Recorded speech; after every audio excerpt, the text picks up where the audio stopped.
श्रीमद् भागवतम स्कंध 10 परम पुरुषार्थ अध्याय 58 श्री कृष्ण का 5 राजकुमारियों से विवाह। शुकदेव गोस्वामी ने कहा, एक बार परम ऐश्वर्यवान भगवान श्री कृष्ण पांडवों को देखने के लिए इंद्रप्रस्थ गए, जो पुनः जनता के बीच प्रकट हो चुके थे। भगवान के साथ युयुधान और अन्य संगी भी थे।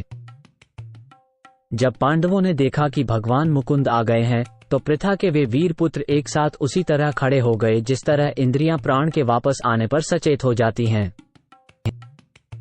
वीरों ने भगवान अच्युत को गले लगाया और उनके शरीर के स्पर्श से उनके सभी पाप धुल गए। उनके स्नेहपूर्ण मुस्कुराते हुए चेहरे को देखकर वे सभी खुशी से भर गए। युधिष्ठिर और भीम के चरणों में सादर प्रणाम करने और अर्जुन को हृदय से लगाकर गले लगाने के बाद प्रभु ने अपने 2 जुड़वां भाइयों नकुल और सहदेव को भी प्रणाम स्वीकार किए।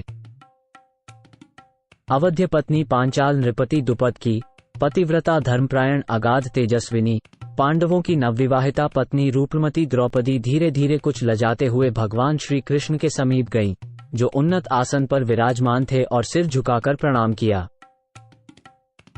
सात्यकी ने भी पांडवों से पूजा और स्वागत प्राप्त करके एक सम्मानजनक आसन ग्रहण किया, और भगवान के अन्य साथी भी उचित सम्मान प्राप्त करके अलग अलग स्थानों पर बैठ गए। तब भगवान अपनी बुआ महारानी कुंती को देखने पहुंचे। वे उनके समक्ष झुके और उन्होंने उनका आलिंगन किया तो अति स्नेह से उनकी आंखें नम हो गईं। भगवान श्री कृष्ण ने उनसे और उनकी पुत्रवधू द्रौपदी से उनकी कुशलता पूछी। तब उन्होंने भगवान से उनके संबंधियों द्वारका के विषय में पूछा। प्रेम से अभिभूत महारानी कुंती का गला रुंध गया और उनकी आंखों में आंसू भर आए। उन्होंने अपने और अपने पुत्रों द्वारा सहे गए कष्टों को याद किया। तत्पश्चात उन्होंने भगवान कृष्ण को पुकारा, जो अपने भक्तों के सम्मुख उनके कष्टों को दूर करने के लिए प्रकट होते हैं। महारानी कुंती ने कहा, हे कृष्ण, हमारी कुशल मंगल तभी निश्चित हुई जब आप अपने संबंधियों अर्थात हमारे पास ध्यान दिया और मेरे भाई अक्रूर को हमारे पास भेजकर हमें अपना संरक्षण दिया। ब्रह्मांड के शुभचिंतक मित्र एवं परमात्मा होने के नाते आपके लिए अपना और पराया का भेद मिट जाता है। फिर भी सभी के हृदयों में निवास करने वाले आप निरंतर आपका स्मरण करने वालों के कष्टों को जड़ से समाप्त कर देते हैं। राजा युधिष्ठिर ने कहा, हे परम नियंता, मैं नहीं जानता कि हम मूर्खों ने कौन से पुण्याई के काम किए हैं कि हम आपको देख पा रहे हैं, जिन्हें बड़े बड़े योगी भी मुश्किल से देख पाते हैं। राजा द्वारा उनके साथ रहने का निवेदन किए जाने पर वर्षा ऋतु के महीनों में भगवान श्री कृष्ण नगरवासियों के नेत्रों को आनंद प्रदान करते हुए इंद्रप्रस्थ में सुखपूर्वक निवास करते रहे। एक समय की बात है, बलशाली शत्रुओं का नाश करने वाले अर्जुन ने अपना कवच पहना, हनुमान की पताका लगे अपने रथ पर सवार हुए, अपना धनुष और 2 अक्षय तरकस लिए और भगवान कृष्ण के साथ एक विशाल जंगल में शिकार खेलने गए, जो हिंस्र जानवरों से भरा हुआ था। अर्जुन ने अपने बाणों से उस जंगल के बाघों, जंगली सुअरों, जंगली भैंसों, रुरुओं, शरभों, गवयों, गैंडों, काले हिरणों, खरगोशों और साही को मार गिराया। गुलामों का एक दल उन जानवरों को मारकर राजा युधिष्ठिर के पास ले गया, जो किसी विशेष अवसर पर यज्ञ में चढ़ाने के लिए उपयुक्त थे। तत्पश्चात प्यास और थकान के कारण अर्जुन यमुना नदी के तट पर चला गया। दोनों कृष्ण वहां स्नान करने के उपरांत नदी का स्वच्छ जल पीकर तृप्त हुए।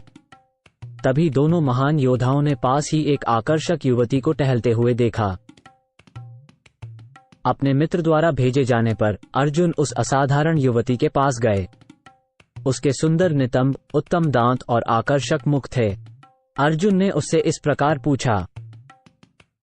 अर्जुन ने कहा, हे मृदु मध्यमा, तुम कौन हो? तुम किसकी पुत्री हो और तुम कहां से आई हो? तुम यहाँ क्या कर रही हो? मुझे लगता है कि तुम्हें पति की तलाश है। हे सुंदरी, मुझे सब कुछ बताओ। श्री कालिंदी ने कहा, मैं सूर्यदेव की पुत्री हूँ। मैं सबसे सुंदर और वरदानी भगवान विष्णु को अपने पति के रूप में प्राप्त करना चाहती हूँ, और इसीलिए मैं कठोर तपस्या कर रही हूँ। भगवान मुकुंद, जो कि दीन दुखियों के आश्रय हैं, और वे ही लक्ष्मी देवी के पति हैं, मैं उनके अलावा किसी और को अपना पति स्वीकार नहीं करूंगी। वे मुझ पर दया करें। मैं कालिंदी हूँ और मैं अपने पिता श्री यमुना जी के द्वारा यमुना जल के अंदर निर्मित भवन में निवास करती हूँ। मेरे स्वामी श्री अच्युत से मिलन होने तक मैं यहीं पर रुकूंगी। शुकदेव गोस्वामी ने आगे कहा, अर्जुन ने ये सब वासुदेव को बताया, जो पहले से ही इस बात से अवगत थे।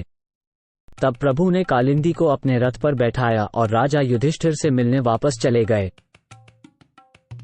शुकदेव गोस्वामी एक पुरानी घटना का वर्णन करते हुए कहते हैं, पांडवों के अनुरोध पर भगवान कृष्ण ने विश्वकर्मा से एक अति अद्भुत और विचित्र नगरी का निर्माण कराया था।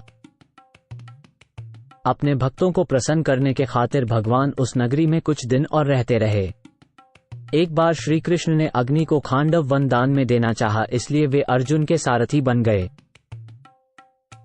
हे राजन, अग्निदेव प्रसन्न हुए। तब उन्होंने अर्जुन को एक धनुष, सफेद घोड़ों की एक जोड़ी, एक रथ, 2 अक्षय तरकस और एक ऐसा कवच प्रदान किया जिसे कोई भी योद्धा अपने हथियारों से भेद नहीं सकता था। जब अर्जुन ने अपने मित्र मय दानव को आग से बचाया, तब मय दानव ने उन्हें एक सभा भवन भेंट किया, जहां बाद में दुर्योधन को जल के स्थान पर ठोस फर्श का भ्रम हुआ। तब अर्जुन और अन्य शुभचिंतक रिश्तेदारों और दोस्तों से विदाई लेकर भगवान कृष्ण, सात्यकी और अन्य परिचारकों के साथ द्वारका लौट गए।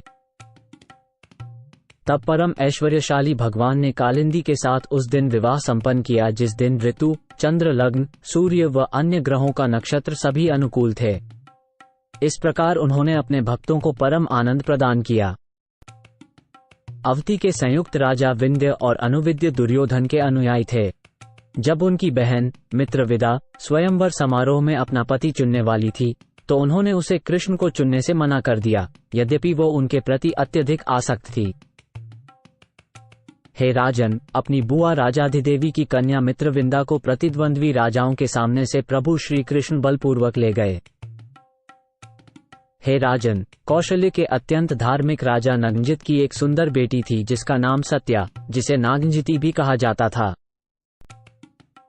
जो राजा विवाह करने आते थे, उन्हें तब तक विवाह नहीं करने दिया जाता था जब तक कि वे तेज सींग वाले 7 बैलों को काबू में न कर लेते। ये बैल बहुत ही दुष्ट और बेकाबू थे, और वे योद्धाओं की गंध भी बर्दाश्त नहीं कर सकते थे। जब बैलों के विजेता द्वारा जीती जाने वाली राजकुमारी के बारे में वैष्णवों के स्वामी भगवान ने सुना, तो वे विशाल सेना के साथ कौशल्य की राजधानी पहुंच गए। कौशल नरेश ने भगवान कृष्ण को देखते ही प्रसन्नता से अपने सिंहासन से उठकर उनका अभिनंदन किया और उन्हें एक सम्मानित स्थान तथा पर्याप्त उपहार भेंट किए। भगवान कृष्ण ने भी राजा को आदरपूर्ण ढंग से नमस्कार किया। जब राजा की पुत्री ने देखा कि सबसे योग्य और सुंदर दुल्हा आ पहुंचा है, तो उसने तुरंत भगवान श्री कृष्ण को अपना पति पाने की कामना की। उसने प्रार्थना की, वे मेरे पति बने। अगर मैंने शुभ व्रतों का पालन किया है, तो पवित्र अग्नि मेरी आशाओं की सिद्धि कराए।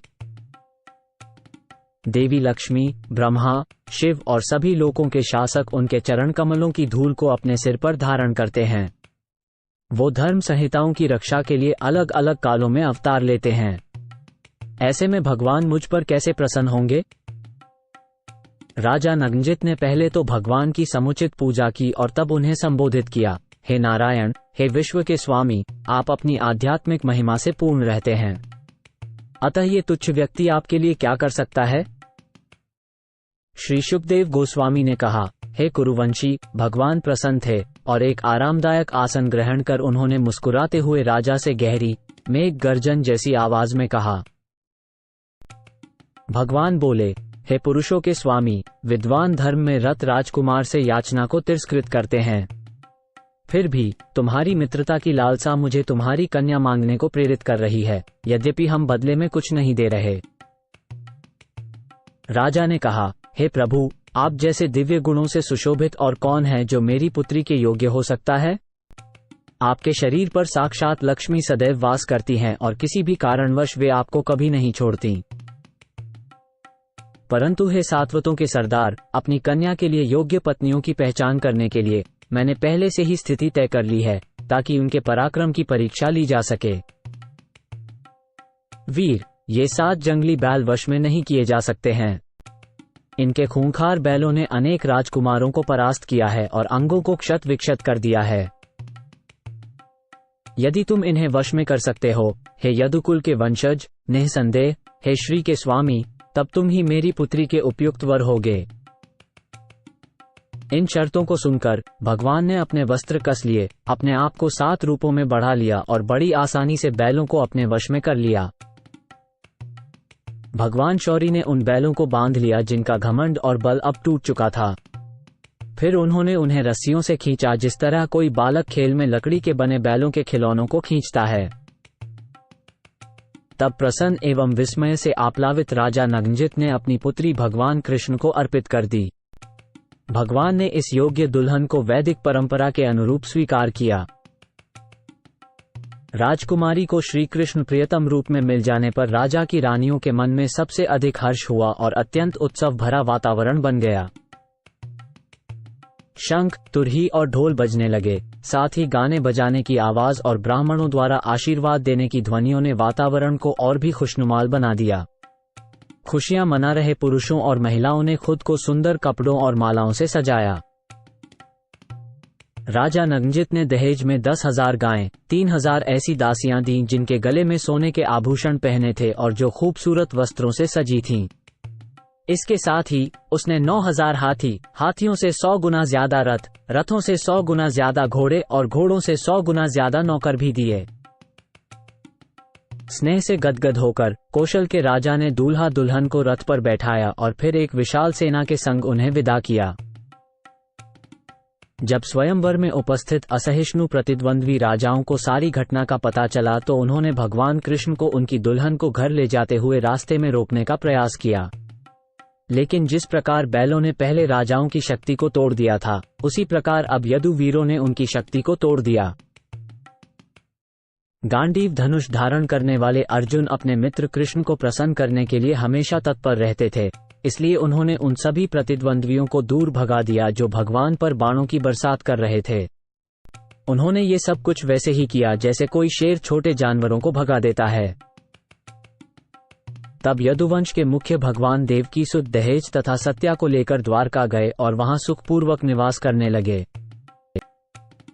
भद्रा कैके राज्य की एक राजकुमारी थीं और भगवान कृष्ण की चाची श्रुतकीर्ति की बेटी थीं। जब उनके भाई संतर्दन और अन्य ने उन्हें भगवान कृष्ण को भेंट किया तो उन्होंने भद्रा से विवाह कर लिया। तब भगवान ने मद्राज की लड़की लक्ष्मणा से शादी कर ली। कृष्णा अकेले ही उनके स्वयंवर में गए और उन्हें उसी प्रकार ले आए जिस प्रकार एक बार गरुड़ देवताओं के अमृत को चुरा कर ले गए थे। जब भगवान कृष्ण ने भौमासुर को मार डाला और उसके द्वारा कैद की गई सुंदरियों को मुक्त कराया तो उन्होंने इनके समान ही हजारों अन्य पत्नियां भी प्राप्त की।